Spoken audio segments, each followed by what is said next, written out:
Creatine ये एक ऐसा रिसर्च सप्लीमेंट है जिसपे अराउंड 500 से भी ज्यादा स्टडीज की जा चुकी हैं और जिसे साइंटिफिकली भी प्रूव किया जा चुका है ये सबसे ज्यादा सेफेस्ट एंड इफेक्टिव सप्लीमेंट है, वो भी एक स्ट्रॉन्ग एंड बिगर मसल्स को बिल्ड करने के लिए। और साइंस की हेल्प से हम ये भी समझने वाले हैं कि कैसे हम ज्यादा से ज्यादा पैसे बचा सकते हैं और सही क्रिएटिन खरीद सकते हैं। आज के इस पूरे वीडियो में हम ये समझने वाले हैं कि क्रिएटिन क्या है, कौन से तरह का क्रिएटिन हमें खरीदना चाहिए, पर डे हम कितना क्रिएटिन ले सकते हैं, या फिर क्रिएटिन हमें वर्कआउट से पहले लेना चाहिए कि वर्कआउट के बाद लेना चाहिए। बस इन्हीं सारे सवालों के जवाब हम आज के इस वीडियो में पता करने वाले हैं, वो भी 4 आसान स्टेप्स में। अब पहली स्टेप पे बढ़ने से पहले हम ये समझ लेते हैं क्रिएटिन क्या है और ये हमें कैसे हेल्प करता है मसल बिल्डिंग में। बेसिकली क्रिएटिन एक ऐसा सब्सटेंस है जो हमारी बॉडी में नेचुरली प्रोड्यूस होता है, हमारी किडनी में, लिवर में, पैनक्रियाज में। और जब हम क्रिएटिन सप्लीमेंट लेते हैं तो क्रिएटिन हमारे एटीपी सेल्स के प्रोडक्शन को बढ़ा देता है। तो चलो एटीपी का मतलब भी समझ लेते हैं। बेसिकली एटीपी एक ऐसा मॉलिक्यूल है जो एनर्जी कैरी करता है हमारी बॉडी में। मॉलिक्यूल का मतलब ये होता है एक ऐसे छोटे छोटे यूनिट्स जिन्हें हम डिवाइड भी कर देना तो वो अपने केमिकल नेचर कभी चेंज नहीं करते। For example oxygen, hydrogen, chlorine. चलो वापस मुद्दे पे आते हैं। क्रिएटिन बेसिकली हमारे बॉडी में एटीपी सेल्स के प्रोडक्शन को बढ़ा देता है। देखो जितना ज्यादा क्रिएटिन उतना ज्यादा एटीपी, और जितना ज्यादा एटीपी उतनी ही ज्यादा एनर्जी हमारी बॉडी में। कुल मिला के ये कहना नहीं गलत होगा कि क्रिएटिन हमारी बॉडी की ओवरऑल परफॉर्मेंस को इंक्रीज करता है। अब मार्केट में इतने सारे क्रिएटिन है कि इंसान कंफ्यूज हो जाता है और कोई भी जाके क्रिएटिन उठा लेता है, जिसकी वजह से उसके पैसे बर्बाद हो जाते हैं। अब आप बोलोगे थोड़े बहुत पैसे बर्बाद हो भी गए तो क्या, तो देखो वो थोड़े बहुत पैसे आप अपनी डाइट में लगा के अपनी बॉडी को इम्प्रूव कर सकते हो। बस इसी वजह से हमारे लिए स्टेप नंबर 1 समझना जरूरी है। मार्केट में कई अलग अलग तरह के क्रिएटिन है और उनके कई अलग अलग तरह के प्राइसेस भी हैं। अगर क्रिएटिन की सही रिसर्च करी जाए ना तो इन दी एंड सभी क्रिएटिन का रिजल्ट सेम ही आता है। क्रिएटिन मोनोहाइड्रेट आज के टाइम में थोड़ा सस्ता भी है और बेस्ट क्वालिटी के साथ अच्छे रिजल्ट भी देता है। ये स्टेप नंबर 2 में समझते हैं कि हमें पर डे कितना क्रिएटिन कंज्यूम करना चाहिए। हमें लगता है कि हम कम से कम क्रिएटिन लेंगे तो वो नुकसान नहीं करेगा। तो मैं आपको एग्जांपल समझाता हूँ। तो कुछ स्विमर्स पे स्टडी की गई थी, उनको 2 ग्राम क्रिएटिन मोनोहाइड्रेट पर डे दिया गया, वो भी पूरे 6 महीने तक, बट उनकी परफॉर्मेंस में कुछ ज्यादा फर्क नहीं दिखा। और सेम यही टेस्ट 1 ग्राम क्रिएटिन मोनोहाइड्रेट देके भी किया गया, बट रिजल्ट सेम ही थे, उनकी परफॉर्मेंस में भी कुछ ज्यादा फर्क नहीं दिखा। जबकि आजकल का ट्रेंड है कि आपको मिनिमम 5 ग्राम प्रोटीन लेना ही होगा। अगर आप सप्लीमेंट ब्रांड्स के पैकेजिंग भी देखोगे तो उस पे भी आपको रिकमेंड किया जाता है कि आप 5 ग्राम पर डे लो। 2018 में एक स्टडी की गई, उसके अकॉर्डिंग कुछ लोगों को 3 gram and 5 gram creatine monohydrate per day दिया गया और दोनों ही ग्रुप में सिग्निफिकेंट स्ट्रेंथ इंक्रीज हुई। एंड बाद में एनालाइज करने के बाद यही बोला गया कि 3 ग्राम सफिशिएंट डोज है पर डे लेने का। और मैं भी आपसे यही रिकमेंड करूंगा कि आप 3 ग्राम क्रिएटिन मोनोहाइड्रेट पर डे ले सकते हो। अच्छा, अब लोग क्या करते हैं कि वो नया नया क्रिएटिन कंजम्पशन शुरू करते हैं तो वो ज्यादा अमाउंट में क्रिएटिन लेने लगते हैं। बस यही से हमारा स्टेप 3 रोल प्ले करता है। Step number 3 saturation.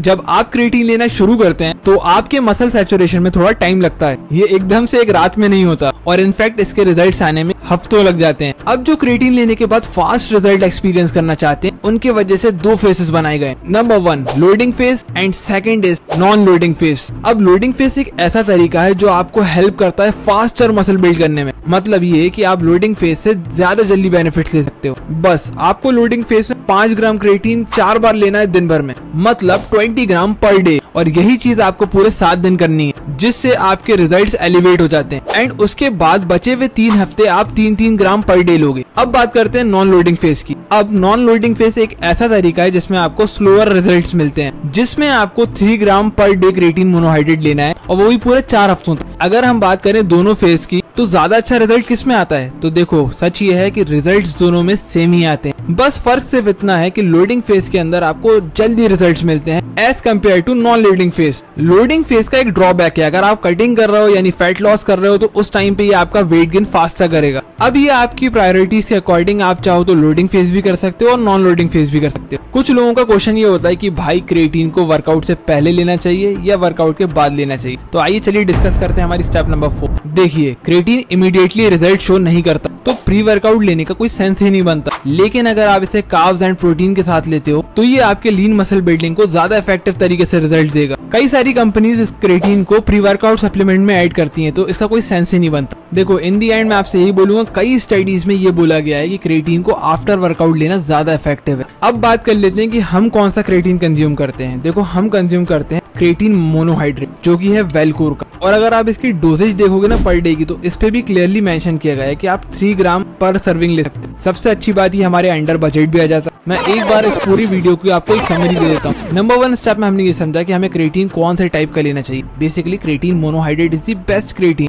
Second step में हमने ये समझा कि हमें क्रिएटिन पर डे कितना लेना चाहिए, अराउंड 3 ग्राम। थर्ड स्टेप में हमने समझा कि जब हम क्रिएटिन लेते हैं तो हमें मसल सैचुरेशन में टाइम लगता है, लेकिन उसको फास्ट करने के लिए हम क्या कर सकते हैं और हम उसको कंसिस्टेंटली करेंगे तो भी हमें सेम वही रिजल्ट मिलेगा। स्टेप नंबर 4 में हमने ये समझा कि क्रिएटिन हमें आफ्टर वर्कआउट लेना चाहिए या प्री वर्कआउट लेना चाहिए। और अगर आपको और फर्दर पैसे बचाने या डिस्काउंट चाहिए तो आप हमारा कूपन कोड FitBoost10 भी यूज कर सकते हो वेलकोर के क्रिएटिन मोनोहाइड्रेट को परचेज करते टाइम।